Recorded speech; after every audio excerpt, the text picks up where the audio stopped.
Yeah, so you sound like a real politician. No, man. How do you define this word politics? Like in the simplest forms, with your understanding. I always say thank you for that question, because I think a lot of people are confused around the question of politics or the word politics. Mm-hmm. For me, what's your understanding? Because I'll tell you what I think. Yes. Okay. Please share, and then I'll share mine. No, mine is very shallow. Yes. When I think of politics, I think of a political party or a governing system. Mm-hmm. That's it. Okay. I beg to differ, right? Okay. Yes. Because I always warn, especially in particular young people, in saying, when I speak of politics, I do not speak of a political party. Okay. There's a difference between politics and political parties. Mm-hmm. For me, politics is about power, is about resources, is about principle.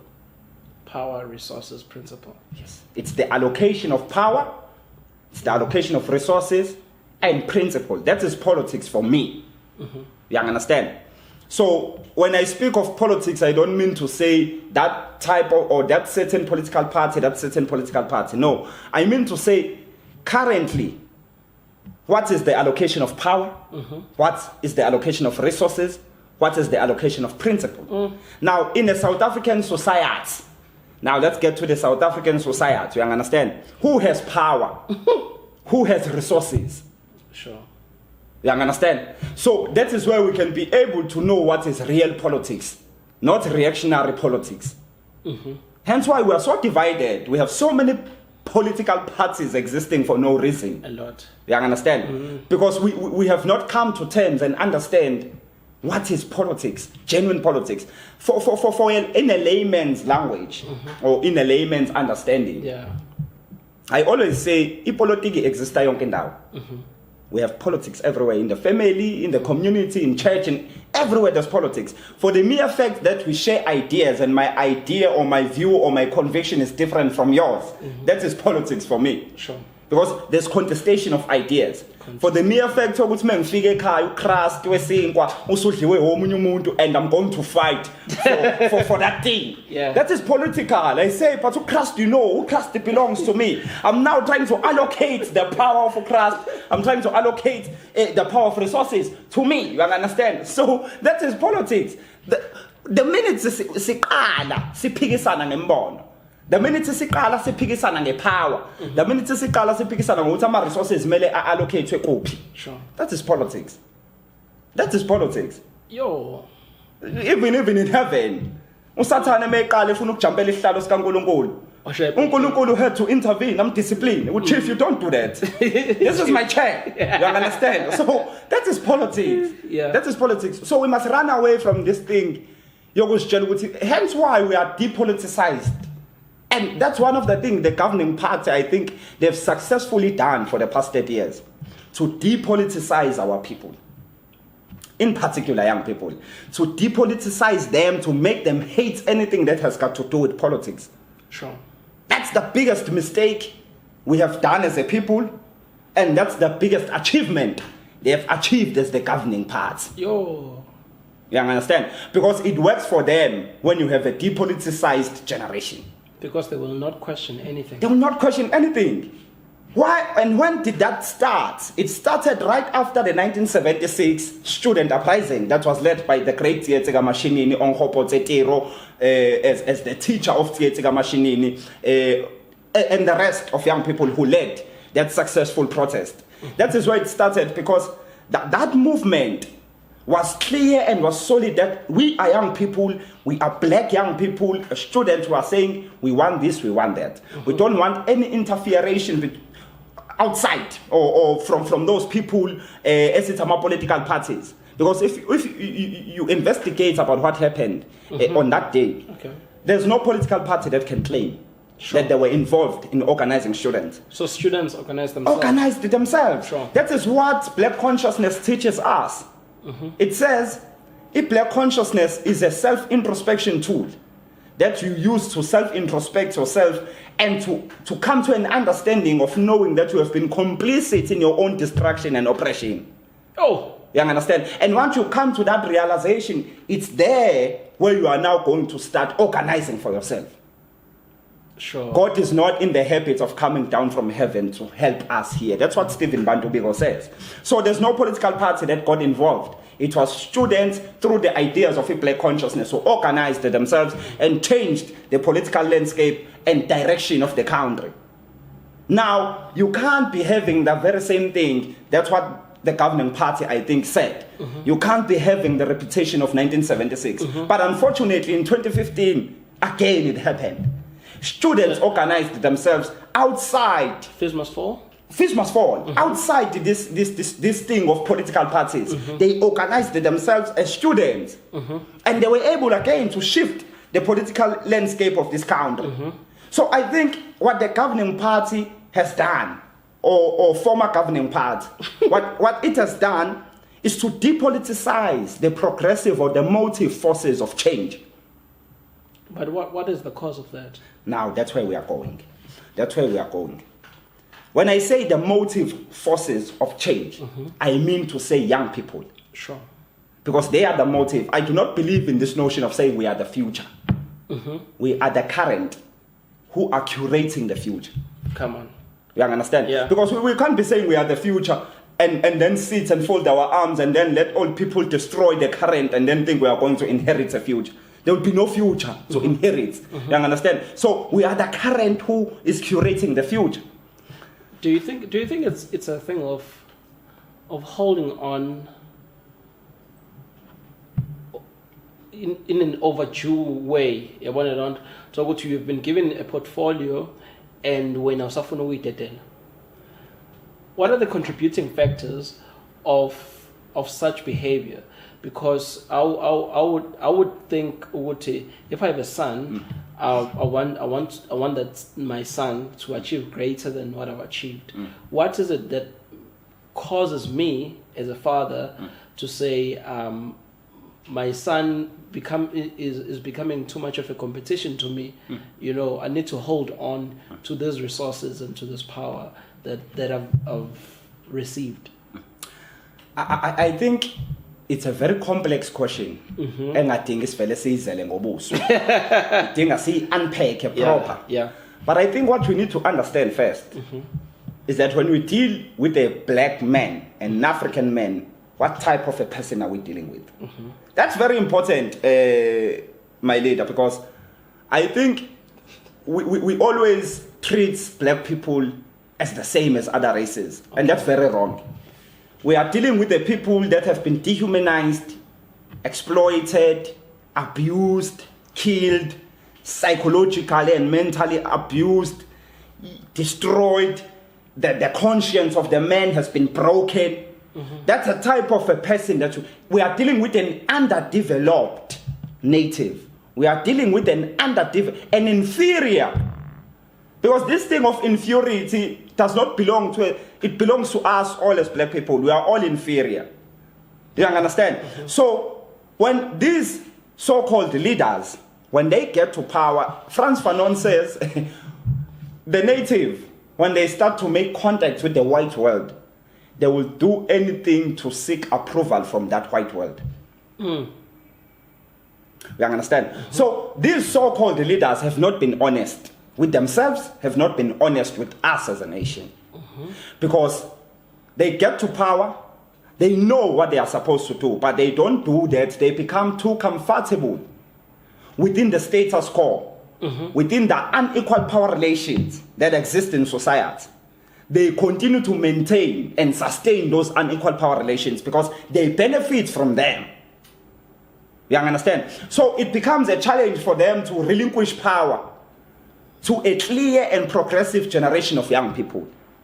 Hence why you would find that within their political parties, the youth leagues have been co-opted to become tools and loud hailers of the older generation. Sure. You understand? That's what they become. They become saying, by imbongi, that's what they call them. They become imbongi of praising the leadership. They do not question the leadership. Sure. Because they want proximity within the setup. Sure. They want comfortability within the status quo. So those who question the norm will become abnormal. That's what's happening, actually. That's what is happening. So the older generation will do anything to sustain their crumbs. Because in actual fact, these are crumbs. They are not benefiting. They are just eating crumbs. And in them eating these crumbs, they will then block everyone who is going to disturb a peace, or who is going to disturb whatever arrangement they have with the status quo. Yo. That's the problem. So I think maybe kulapho the reason ubabe ngafuna ukubona ingane yakhe ithuthuka, that we are dealing with ubaba underdeveloped. That's how I can characterize it. How do we expect ubaba to take care of the family while the father himself is clueless? You understand? Sure. So you need a clear father who understands ukuthi thina la ekhaya, this is what we are dealing with. Therefore, nakho kumele sikulaphe. You understand? Hence why ngeke uthathe udokotela wengqondo uthi akayolapha ithambo. Sure. So we have not been honest ngesituation esiyithola sikuyona thina la eSouth Africa, in particular black people. So is that the reason why you choose to work on the ground, helping communities? I think that's one of the reasons. To instill this consciousness kwabantu bakithi bokuthi we can do it for ourselves. Sure. One of very progressive scholars used to say, if not us, then who? Sure. If not now, then when? You understand? So it's to make our people basibambele ngezabo, but not negating the importance, mind you, of the state in transforming society. How do you do that? Okay, I will get there.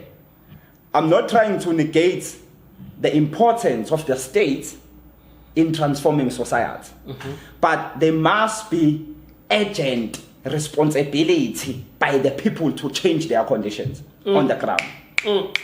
Come on. You understand? So that's what we are dealing with. The state is very important. You can't run away from the state, because that is the reality that we find ourselves in currently. Yes, back then there was no state.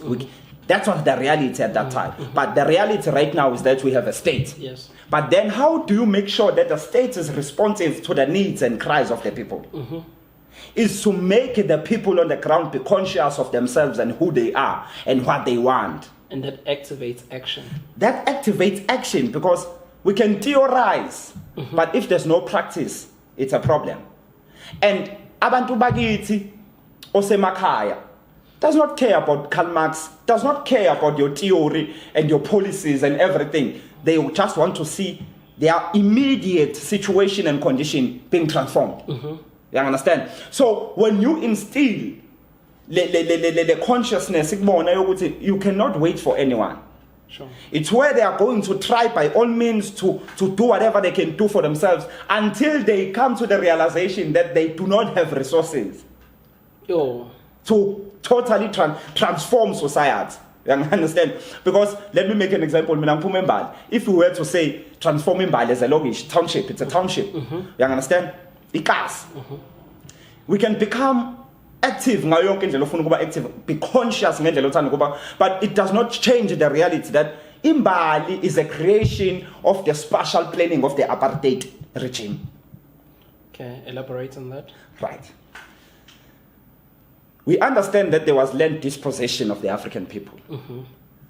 When people, or when the natives of this country were dispossessed and forcefully removed from their rich lands, they were taken to what we call concentration camps. That's how we see the townships. The townships being built, being constructed, they started immediately after the 1913 Land Act, Natives Land Act. You understand? That was legitimizing the theft of the land of the African people by the European settlers. You understand? So that is where the creation of Abombali, Abomlazi, and other townships came about. Okushukuthi ilokishi is not out of our choice as the people abahlala khona. We find ourselves in the townships primarily on the fact that we were brought there by the system. Sure. So the spatial planning of the apartheid said black people are going to live there, white people are going to live there. Segregation. And there's going to be clear clear difference in terms of development. Okay. You understand? Hence why you'd find that even now, suburbs are still progressive and proper compared to the townships. And it's, I feel like Elokshini, I see depression, I see overpopulation. You know, I mean, like there's tons of families that have like 17 family members or 14 ku 4 room, you know, not on purpose, but it's because of the situation you're trying to work around it. Interesting. But as you are there, when you mention depression, you mention the overpopulation of a township. Hence why we say all our problems, we can run away from this reality, my brother, but we cannot. All our problems as black people are interrelated. What does that mean? They are all connected. Oh, okay, yes, yeah. All our problems. Whether you are a doctor, whether you are an engineer, whether you are a pastor, whether you are a hobo, all our problems are interrelated as black people. Do you know that a study was conducted and it showed that the most bought pills in pharmacies are the antidepressant pills? And most of the people who buy these pills is the working class. It's people who are working. Sure. Now, investigate or connect the dots. Why are they buying antidepressant pills? It's because they are underpaid, yet they are overworked. And while they are underpaid and overworked, then the expenses of life, they are too high for them to afford. There's high prices of fuel, there's high prices of food, there's bond, there's installment, there's so much for the working class. Sure. But then the working class, because they have not come to the realization that there must be collective consciousness and collective action, they will go by their own and their individual to buy antidepressant pills, trying to deal with a so-called problem, but they are dealing with the manifestation. Sure. They are not dealing with the problem of capitalism that is underpaying them and overworking them. Sure. Yeah, they are not dealing with the systemic government system that is constantly preying upon the working class. Do you think it's because people are scared for their lives? I think our people are not even aware what is at stake.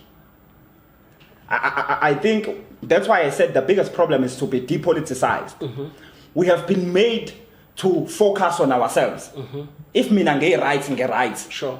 then okunye ngizobuye ngikubone. And to find out ukuthi kuba right kwakho kuzolasta for unyaka noma kuzolasta for 2 weeks. Yeah. And then after 2 weeks, when you now realize that you are on your own, and then you start going alone trying to get these pills and everything. So hence why I started about Che Guevara. I think when Zega Shawavula Che Guevara, someone who sacrificed his individual aspirations for the collective responsibility. Come on. So that is why maybe our people are like this. Sure. This is why maybe our people are like this. They've been made, or they've been conditioned to think only and only for themselves. Sure. Alone. Sure. And then that's a problem for us to be able to change the conditions that we live under. It's a problem.